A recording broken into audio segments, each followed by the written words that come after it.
फिर हमें जुनते को दिखाया जाता है, वो नारा के डैड से मिलता है और कहता है, मुझे पता चला है कि तुम रिलीज होने वाले हो। मेरे पास तुम्हारे लिए एक काम है जिसकी तुम्हें अच्छी कीमत मिलेगी। नारा के डैड हामी भरते हैं। इधर मिसेज वांग मिस्टर वांग से डिवोर्स मांगती हैं। मिस्टर वांग कहते हैं, क्या मजाक चल रहा है? तुम्हें जो मांगना है साफ साफ बोलो, डिवोर्स की धमकी मत दो। मिसेज वांग कहती हैं, तुमने मुझसे शादी क्यों की?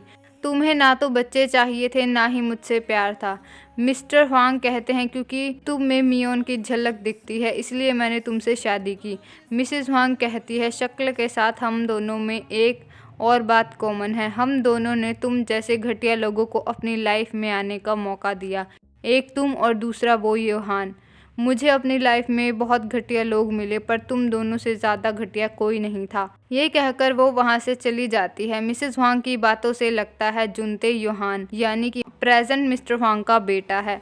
इधर ली संग जैंगमून से मिस्टर वांग की बैकग्राउंड चेक करने के लिए कहता है। जैंगमून कहता है, ये बात तो आपने बर्थडे वाले दिन भी बोली थी। ली संग पूछता है, मैंने एग्जैक्टली क्या ऑर्डर दिया था? जैंगमून कहता है, आपने ऑर्डर दिया था कि पता करो प्रेसिडेंट ना की डेथ वाले दिन मिस्टर वांग कहाँ थे। ली संग सोचता है, तेयोंग ने ऐसा ऑर्डर क्यों दिया होगा। फिर हमें तेयोंग को दिखाया जाता है, वो अपनी रियल मॉम का स्केच बना रहा होता है। वो याद करता है कि जूही ने कहा था कि तुम्हारी मॉम बहुत सुंदर और अच्छी औरत थी। वो ली संग की मॉम की फोटो देखता है और कहता है, सॉरी मॉम, पर मैं अपनी बर्थ मॉम के बारे में जानना चाहता हूँ। फिर हमें मिस्टर और मिसेज ली दिखाए जाते हैं। मिस्टर ली अपनी वाइफ को घुमाने के लिए लाते हैं और वो दोनों एंजॉय कर रहे होते हैं। मिस्टर ली ने अपने दोनों बच्चों को भी बुलाया होता है।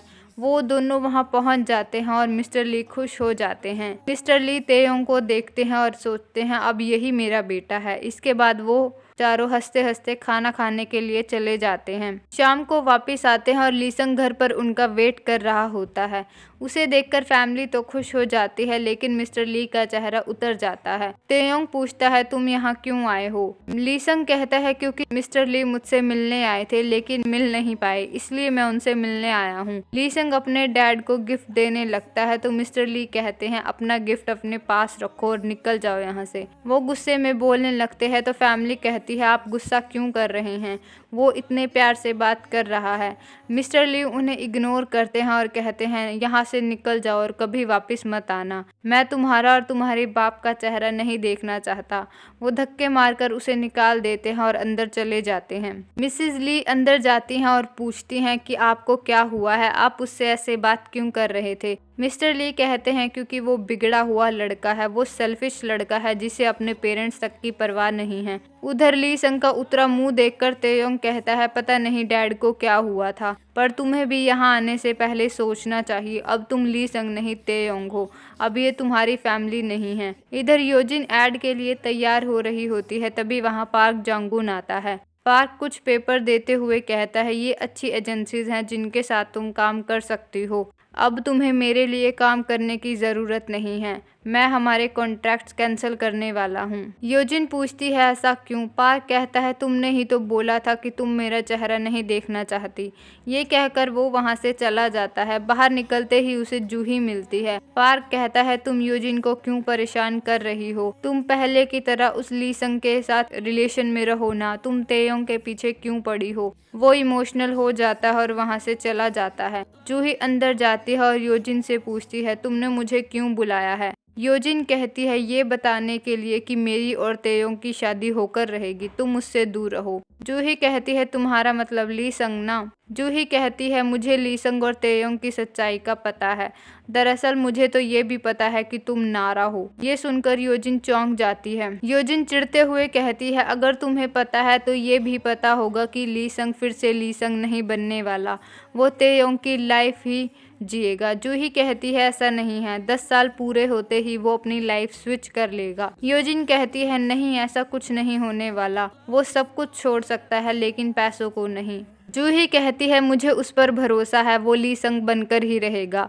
ये कहकर वो वहाँ से चली जाती है। जूही वहाँ पहुँचती है और उसे वहाँ ली संग मिलता है। वो दोनों अंदर जाते हैं। जूही स्टोर रूम में कुछ ढूंढ रही होती है और ढूंढते ढूंढते उन्हें जूही की फ़ोटो एल्बम मिल जाती है। वो दोनों जूही की पुरानी फ़ोटोज़ देखने लगते हैं। उसमें तेयोंग और जूही की फ़ोटोज़ होती हैं, जिसे देखकर लीसंग जेलस फील करता है। जूही कहती है, लीसंग तुम्हें जब अपनी लाइफ स्विच करने का मौका मिलेगा तो तुम स्विच करोगे ना? लीसंग कहता है, क्या तुम नहीं चाहते कि मैं तेयोंग बनकर रहूं? जूही कहती है, नहीं, मैं नहीं चाहती कि तुम तेयोंग बनकर रहो। लीसंग कहता है, पर मेरा स्विच होने का कोई इरादा नहीं है। तेयोंग भी लीसंग बनकर खुश है। जूही कहती है, क्या तुम मुझे और अपने पेरेंट्स को छोड़ने के लिए तैयार हो? लीसंग कहता है, मैं तुम लोगों को छोड़ नहीं रहा, मैं बस अपने नाम को छोड़ रहा हूँ। लीसंग कहता है, मेरे कुछ सपने हैं जो सिर्फ तेयोंग बनकर पूरे हो सकते हैं। जूही कहती है, झूठ मत बोलो, तुम ये सिर्फ पैसों के लिए कर रहे हो, कम से कम मुझसे झूठ तो मत बोलो। लीसंग कहता है, हाँ तुम सही हो, मैं पैसों के लिए तेयोंग बनकर रहूंगा। ये कहकर वो वहाँ से चला जाता है। अगली सुबह हमें तेयोंग और उसके दोस्त दिखाए जाते हैं। उन तीनों की सुलह हो जाती है और वो कैफे में बैठे होते हैं।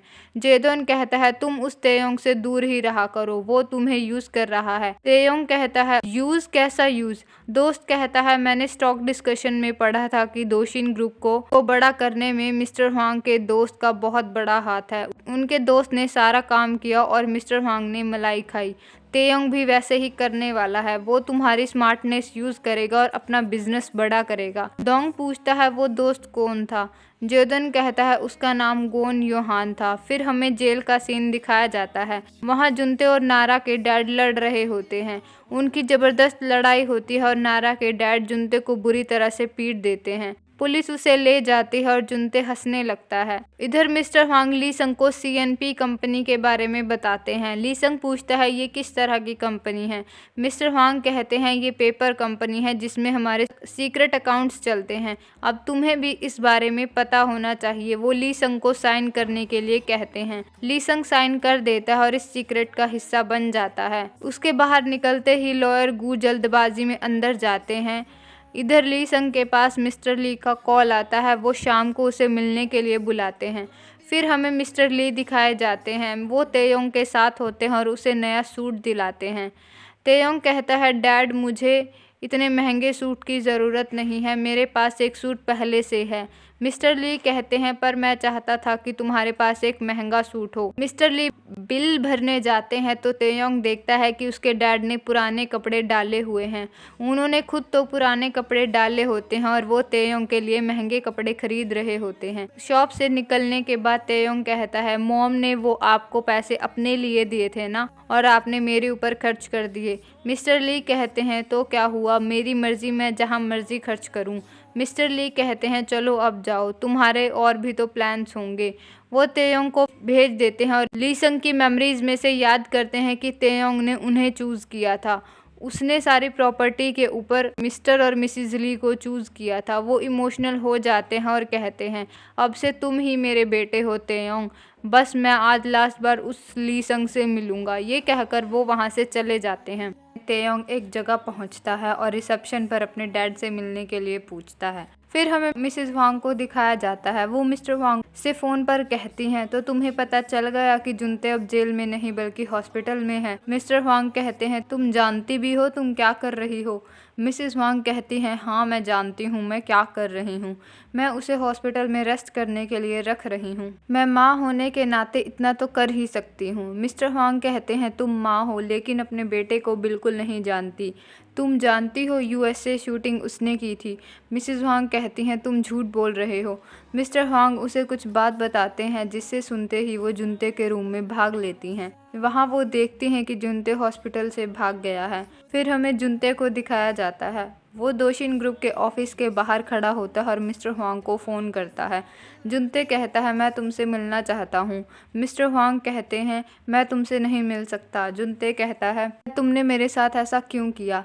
तुमने कहा था तुम दोशिन ग्रुप मुझे सौंप दोगे।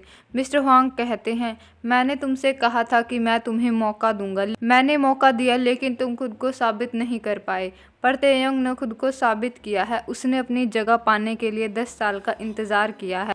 तुम उससे हार गए जुनते। अगर तुम अपना भला चाहते हो तो वापस हॉस्पिटल चले जाओ। ये कहकर वो कॉल कट कर देता है। तभी जुनते को तेयोंग दिखाई देता है। वो अकेला कहीं जाने की तैयारी कर रहा होता है। जुनते कहता है, मैं हारा नहीं हूँ, मैं इस तेयोंग को ही खत्म कर दूंगा। इधर योजिन को पता चलता है कि उसके डैड ने फाइट की है और उनकी सजा बढ़ गई है। वो वकील से मिलने जाती है और तभी वहाँ मिस्टर ओ आ जाते हैं। मिस्टर ओ गुस्से में कहते हैं, मैं जानना चाहता हूँ कि तुम उस जोंग को पैसे क्यों भेज रही हो। योजिन कहती है, क्योंकि मेरी वजह से उन्हें जेल हुई थी, मुझे बुरा फील हो रहा था, इसलिए मैं उन्हें पैसे भेज रही थी। ये सुनकर मिस्टर ओ रिलैक्स हो जाते हैं। मिस्टर ओ कहते हैं, ये बात तू मुझे पहले ही बता देती, मैं वैसे ही सोच सोच कर परेशान हो रहा था। इधर लीसंग अपने डैड से मिलने पहुंचता है। वो दोनों कुछ देर बातें करते हैं और फिर मिस्टर ली उसे एक पोयम देते हुए कहते हैं, ये लीसंग ने बचपन में लिखी थी।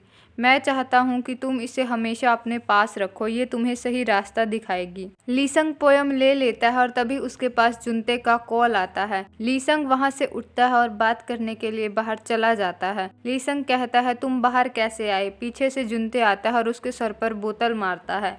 वो चाकू निकालता है और कहता है, तुम्हें क्या लगा तुम दोनों बाप बेटे मिलकर मुझे झूठे इल्जाम में फंसा लोगे? लीसंग कहता है, तुम क्या बोल रहे हो? मैंने तुम्हें नहीं फंसाया, तुमने खुद ही सरेंडर किया था। जुनते कहता है, क्योंकि मिस्टर हुआंग ने बोला था इसलिए मैंने सरेंडर किया था, मैंने प्रेसिडेंट ना को नहीं मारा। ये कहते ही वो उसके ऊपर हमला करने लगता है। तभी मिस्टर ली बीच में आ जाते हैं और लीसंग को बचा लेते हैं। जुनते और उनकी लड़ाई होती है और जुनते उन्हें चाकू मार कर उसे बुरी तरह से घुमा देता है। मिस्टर ली मरने लगते हैं और जुनते वहाँ से भाग जाता है। लीसंग अपने डैड को हिम्मत देता है। मिस्टर ली कहते हैं, लीसंग तुम्हें चोट तो नहीं लगी ना? अपना नाम सुनकर लीसंग चौंक जाता है। मिस्टर ली कहते हैं, मुझे फ़र्क नहीं पड़ता, अब तुम अलग नाम से रह रहे हो, तुम मेरे बेटे हो और मैं तुमसे प्यार करता हूँ। ये कहते ही उनकी डेथ हो जाती है और लीसंग रोने लगता है। इसी के साथ एपिसोड ख़त्म हो जाता है।